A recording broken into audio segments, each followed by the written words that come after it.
Bienvenue dans cette vidéo. Aujourd'hui, je vais répondre à cette question: comment se sentir enfin à la hauteur? Donc, cette vidéo s'adresse à toi si tu, souvent dans ta vie, ne te sens pas à la hauteur des autres personnes ou des situations. En analyse transactionnelle, le fait de se sentir à la hauteur ou pas à la hauteur a été décrypté comme les positions de vie. Et donc, quand on ne se sent pas à la hauteur, c'est qu'on se met en position de vie moins et on met l'autre en fait en position de vie plus. Et donc, la position la plus saine, en fait, celle qu'on devrait réussir à atteindre dans la vie, c'est: moi, je suis en position plus et l'autre, il est en position plus. Moi, je suis OK et l'autre, il est OK. Contrairement à cette position habituelle dans laquelle parfois on se met, c'est: moi, je suis pas OK et l'autre, il est OK. Et donc, d'où provient finalement ce fait de ne pas se sentir à la hauteur? Souvent, c'est déjà lié à un manque de confiance en soi qui s'est créé durant notre enfance par rapport à notre éducation, notre contexte de vie, etc. Et donc, ça s'est mis en place aussi à travers quatre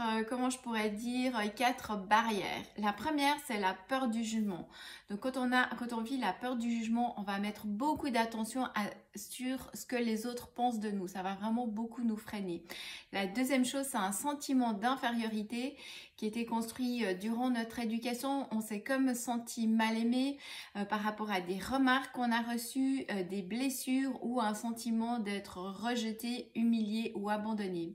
La troisième chose, c'est la culpabilité, c'est le sentiment de culpabilité qui est normal, qui peut nous traverser par moments dans notre vie. C'est juste un signal pour réajuster certaines choses. Mais quand elle perdure, en fait, cette culpabilité devient un réel problème. Et la quatrième barrage, en fait, c'est le perfectionnisme, c'est le soi parfait. Et on se demande de faire ou d'être toujours parfait. Et finalement, tant qu'on n'atteint pas cette perfection, on va se sentir en dessous. Donc, on devient très exigeant envers soi-même. Donc, quelles sont les solutions pour sortir de ce complexe d'infériorité?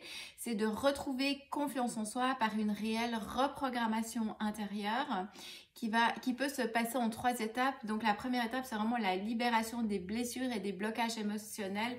Vraiment déjà se délester des grandes pierres qui nous maintiennent un peu dans ce complexe d'infériorité. La deuxième phase, c'est de transformer les croyances limitantes. Et la troisième phase, c'est la recalibration à une plus grande version de soi, de se dire comment agirait cette version de moi qui est confiante et qui se met dans la position où moi je suis OK et l'autre il est OK aussi. Si tu as envie de travailler sur cette confiance en soi, sur cette estime de soi, n'hésite pas à me contacter. C'est ce que l'on fait à travers mon soin luminescence. Je te souhaite une très belle journée et je te dis à bientôt. Ciao!